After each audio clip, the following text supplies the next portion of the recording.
maiiwasan na lahat ng kanta ay agad nating magugustuhan. Pero paano pag over naman sa light ang sinasabi ng mga tao sa performers dahil lang sa hindi nila type to, sila naman yung click, di ba? Oo. Yan ang aalamin natin, tatanong natin. Kamusta naman kayo, April Boy? April Boy and Gabriela. Mabuting-mabuti po kami. Nadala kami masyado kay May. Oo, nadala kayo masyado kayo. May, halika rito. May, halika! May halika rito, samahan mo Sabihan kami si dito. April Boy. Ayan, okay. Si Gabriela. So, ano masasabi niyo sa ganon? Na yung mga tao, just because hindi nila kayo feel, di ba? Or hindi nila type ang forma nyo, ang type ng kanta nyo, sinasabi na nilang jologs kayo o baduy. Katulad sinasabi nila, yung jologs, ako yung badu, yung bakya. Masasabi ko dyan. Kasi sa Diyos, pantay-pantay tayo eh. Walang mahirap, walang mayaman. Kaya, sa Diyos, di ba, siyempre, hindi niya inaano yung jologs o ano. Basta tayo, lahat anak niya. Kaya, mas maganda siguro, huwag na natin pansinin yung mga jologs o ano. Basta pantay-pantay tayo. So yun ang the biggest consolation. Oo. So, yung pagiging geologs naman, same thing na okay lang din. Okay lang din. At so, as naabot namin yung masa, kasi hindi naman ho yung gusto namin, ang kinakanta namin. Kumbaga, yung gugustuhin ng masa. Saka ano ba yung jologs? Teka, ano bang ibig sabihin nun? Ay, naku talaga. Mahirap, ako rin, mayaman, tinatanong di ba? ko. Actually, ano ba Ang talaga mahirap ang ba yun, definition ng jologs? jologs? Hindi ko nga talaga alam eh. Parang baduy, Pagkakaintindi ko sa something jol, like that. sabi mga mahirap na, mga squatter, gano'n, jologs daw yun. Gano'n ba yun? Iba-iba actually, generic siya, pero most of the time, it's baduy. Oo. Ganun. Pag sinabi kasi mahirap, sinabi, baduy yan, bakya yan, gano'n, di ba? Pero alam niyo, para sa akin, tawagin man ng jolog o bakla, dito kami kumikita eh, di ba? Diba? Maraming pera ang masa. Correct. Diba?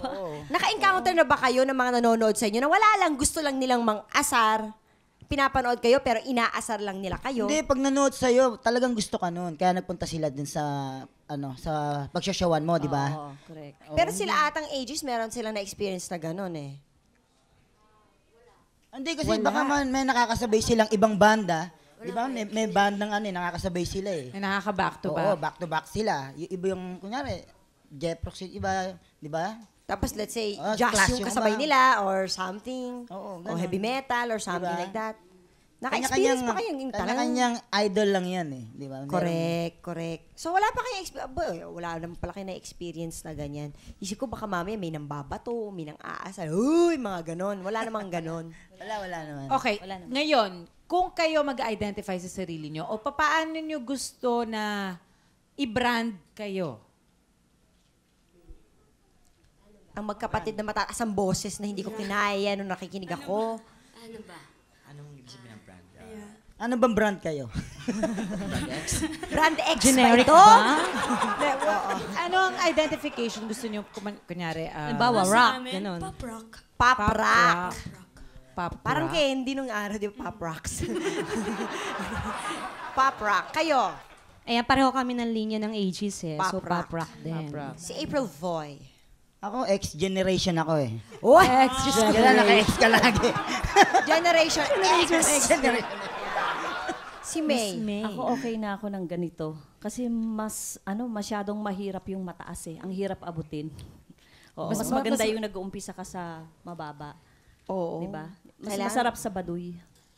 Paano nyo nalaman na magka-click kayo? Alam nyo ba na magka-click kayo? Alam nyo ba na ito magiging hit sa masa? Hindi. Talagang chamba lang, di ba? Siguro, kasama na yung yung tiyaga, di ba? Sipag at tiyaga, kasama pa yung swerte, di ba? Sa palagay Kasi niyo kasi trabaho lang hinahanap natin, di ba? Nung una. Tapos pananampalataya sa kanya. malinis na 'di ba? Trabaho. Sa palagay niyo dahil sa kakaiba ang music ninyo, ang estilo ninyo, kaya kayo nag-click. Kasi minsan, di ba, ang hilig natin, guys, mga western music, ganyan. Kasi sa inyo, parang sariling atin, Pinoy na Pinoy, kaya kayo na nagugustuhan. Tapos sa palagay nyo, yung kaya ang dahilan? Sa akin kasi tulad nung aray, parang lahat ng tao, expression nila yung aray. Kaya familiar sa kanila. So kaya siguro isa na rin yun sa Recall. nag-hit. I guess Oo, malaking nare-recall. bagay yung recall. Oo. Madaling matandaan. For example, kahit sa name, minsan, ito ang ginamit mong name, parang hindi ka nag-click. kailangan magbago rin ng pangalan. Palitan mo yung pangalan. Kaya ginawa mong Gabriela. Siyempre, andyan si Diego. Parang lalaban lagi. Andyan si Diego. Actually, nanonood siya eh. Sabagay, tama yung pangalan. Dahil ako ni April lang ako. April Regino. Parang babae pa dating, di ba? Nung nilagyan akong boy, naging April boy, lalaki na dating. Sigurado na sila na boy. Oo, naboy ako. Kumpirmado Haba na pa yun. naman ang hair mo. Yun nga, pag nakatalikod ako, tawag sa, kala nila babae ko, di ba? Tapos April, ganun pa ang pangalan ko, kaya Tas nahiya. Nilagyan ko, boy, April boy, Regino. Para klaruhan tayo. Parang ganon. Sino nagbigay sa'yo ng title na Jukebox Prince? Yung Guillermo Mendoza Memorial Foundation, inawardan nila ako noon na Jukebox King of the Philippines. Oo naman. 1997. Bueno, marami pa tayong pag-uusapan. Meron silang sariling style. Corny ba to para sa inyo? Pwes, panalo sila. Siyempre, dito lang yan sa...